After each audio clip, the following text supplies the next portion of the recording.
घर का काम करवाने के लिए अगर आप किसी ठेकेदार को काम देने वाले हो तो किस रेट पे आपको घर का काम देना चाहिए, घर का काम देने का कौन सा तरीका आपके लिए फायदेमंद साबित होगा, और साथ में सभी प्रकार के जो लेबर कॉन्ट्रैक्टर होते हैं जैसे कि आपके घर का ईंटों की चिनाई और प्लास्टरिंग वाला जो ठेकेदार होता है वो आपसे कितना रुपए चार्ज ले सकता है, उसी तरह से जो छत की ढलाई करते हैं वो कॉन्ट्रैक्टर आपसे कितना रुपए चार्ज लेंगे, टाइल का जो ठेकेदार होता है वो आपसे कितना रुपए चार्ज लेगा, और अगर आप अपने घर का प्लम्बिंग वर्क करवाने वाले हो तो प्लम्बर आपके पूरे घर का प्लम्बिंग करने के लिए कितना रुपए ले सकता है, और आखिर में जो पेंटर होता है वो पूरे घर को कलर करने के लिए आपसे कितना रुपए चार्ज ले सकता है। ऐसी बहुत ही काम की इंफॉर्मेशन आपको इस वीडियो से मिल सकती है जिससे कि आप मार्केट रेट के हिसाब से अपने ठेकेदार को घर का काम दे सकते हो। और वीडियो का जो एंड पार्ट होगा वहां पर हम ये देखेंगे कि डेली लेबर लगवा के अगर आप अपने घर का काम करते हो तो कोई मिस्त्री हो, प्लम्बर हो या फिर कोई पेंटर हो, उनकी दिहाड़ी कितनी होती है, जिससे कि अगर आप अपने आप से ही लेबर लाके अपने घर का काम करवाने वाले हो तो उससे भी आपको काफी आसानी होगी। अगर आप स्क्वायर फीट के हिसाब से अपने ठेकेदार को काम देने वाले हो तो कितना रुपए स्क्वायर फीट से काम देना चाहिए, या फिर अगर आप एटम रेट के हिसाब से देने वाले हो तो उसके क्या रेट रहेंगे, इसके बारे में भी हम आज के वीडियो में देखने वाले हैं।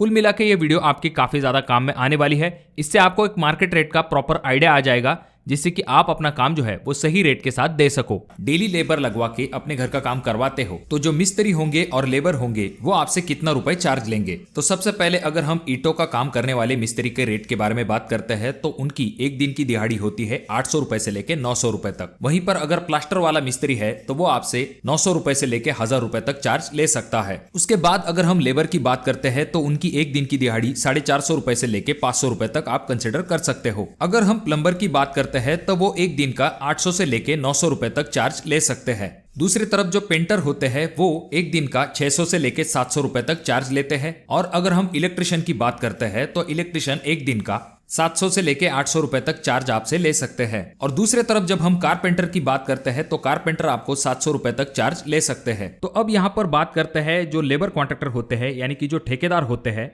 वो आपसे इस साल में कितना रुपए चार्ज ले सकते हैं। तो अब दोस्तों इन ठेकेदार को जब आप काम देते हो तो स्क्वायर फीट के हिसाब से काम देते हो। अब ये क्या मेथड होता है, तो इसमें होता यह है कि आपका जो स्लैब है उसका एरिया लिया जाता है और उसे ठेकेदार के रेट से मल्टीप्लाई किया जाता है। अब एग्जांपल के लिए ऐसा मान के चलेंगे कि आपके स्लैब का एरिया है 25 फीट बाय 40 फीट। इन दोनों को जब हम मल्टीप्लाई करते हैं तो हमारा आंसर आ जाता है 1000 स्क्वायर फीट। अब इसे आपको आपके ठेकेदार के रेट से मल्टीप्लाई करना होता है। तो अगर हम इस साल की बात करें तो जो आपका ब्रिक वर्क यानी कि आपकी ईंटों की चिनाई और प्लास्टरिंग वर्क का जो ठेकेदार काम लेते हैं वो 120 रुपए पर स्क्वायर फीट के हिसाब से आपसे चार्ज ले सकते हैं। तो हमने जो स्लैब का एरिया निकाला है वो कितना है, वो है 1000 स्क्वायर फीट मल्टीप्लाई 120 का आपका कॉन्ट्रैक्टर का रेट। तो अब अगर हम इन दोनों को मल्टीप्लाई करते हैं तो हमारा आंसर आ जाता है 1,20,000 रुपए। यानी कि आपके 1000 स्क्वायर फीट घर को ब्रिक वर्क और प्लास्टरिंग वर्क करने का ठेकेदार आपसे चार्ज ले सकते हैं 1,20,000 रुपए तक। अब ये हो गई बात आपके ब्रिक वर्क और प्लास्टर की। अब अगर हम आपके सेंटरिंग वर्क की बात करते हैं तो इसके लिए आपके ठेकेदार जो है वो आपको 130 रुपए पर स्क्वायर फीट के हिसाब से चार्ज ले सकते हैं। तो अगर हमारे स्लैब का एरिया है 1000 स्क्वायर फीट मल्टीप्लाई 130 का कॉन्ट्रैक्टर का रेट इज इक्वल टू आ जाता है 1,30,000 रुपए। यानी कि सेंटरिंग के जो ठेकेदार है वो आपसे 1,30,000 रुपए तक चार्ज ले सकते हैं 1000 स्क्वायर फीट के लिए। अब कुछ ठेकेदार जो है वो दोनों ही काम साथ में ले लेते हैं, जैसे कि आपके घर का ब्रिक वर्क, प्लास्टरिंग वर्क और सेंटरिंग वर्क। तो ऐसे में आपको ठेकेदार जो है वो 240 रुपए पर स्क्वायर फीट से लेके 260 रुपए पर स्क्वायर फीट तक चार्ज ले सकते हैं इन तीनों कामों को करने के लिए। तो यहाँ पर अगर हम ऐसा मान के चले कि आपके इन तीनों कामों को करने के लिए आपके ठेकेदार ने आपसे 250 रुपए पर स्क्वायर फीट का रेट लिया है, तो हमारे स्लैब के एरिया से अगर हम इसे मल्टीप्लाई करते हैं यानी कि 1000 मल्टीप्लाई 250 इज इक्वल टू आ जाता है 2,50,000 रुपए। यानी कि आपके घर का ब्रिक वर्क इसमें कंप्लीट हो जाएगा, प्लास्टरिंग वर्क कंप्लीट हो जाएगा और आपके घर का जो सेंटरिंग वर्क है यानी कि जो कॉन्क्रीटिंग वर्क है फुटिंग से लेके आपकी छत की ढलाई तक, वो सब आपका लेबर ठेकेदार इस रेट में आपको कंप्लीट करके देगा। नेक्स्ट अगर हम प्लम्बिंग की बात करते हैं तो 1000 स्क्वायर फीट घर बनाने के लिए प्लम्बर आपसे 20,000 से लेके 25,000 रुपए तक चार्ज ले सकता है। इसमें प्लम्बर का पूरा लेबर वर्क ऐड किया गया है जिसमें कि conceal piping, sanitary fitting, overhead water tank fitting, rain water piping, septic tank के फिटिंग तक का पूरा लेबर चार्ज जो है इसमें ऐड किया गया है। जनरली 1000 स्क्वायर फीट घर के अंदर एक टॉयलेट, एक बाथरूम, वॉशिंग एरिया, साथ में आपका किचन सिंक ऐसी चीजें होती है। अगर आपके घर के अंदर ज्यादा टॉयलेट बाथरूम होते हैं तो वहां पर प्लम्बर का लेबर कॉस्ट थोड़ा सा बढ़ सकता है। प्लम्बिंग के बाद बारी आती है आपके टाइलिंग वर्क की। तो आपके घर का जो टाइलिंग वर्क होगा उसके लिए टाइलिंग के जो ठेकेदार है वो आपसे 60 रुपए पर स्क्वायर फीट के हिसाब से चार्ज ले सकते हैं। यानी कि अगर आपका घर का एरिया 1000 स्क्वायर फीट है, मल्टीप्लाई 60 का ठेकेदार का रेट इज इक्वल टू आ जाता है 60,000 रुपए। वैसे तो आपके घर का जो टाइलिंग वर्क किया जाता है वो दो टाइप से ठेकेदार लेते हैं। पहला जो कि स्क्वायर फीट मेथड होता है, जिसके बारे में हम पहले पॉइंट में देख चुके हैं, और दूसरा मेथड होता है जहां पर एटम वाइज रेट दिए जाते हैं, जिसके बारे में अगर आप डिटेल में जानना चाहते हो तो कमेंट बॉक्स में कमेंट जरूर कीजिए। उसके ऊपर भी हम वीडियो बनाने की जरूर कोशिश करेंगे। इलेक्ट्रिशियन की तो इलेक्ट्रिशियन का जो लेबर कॉस्ट होता है वो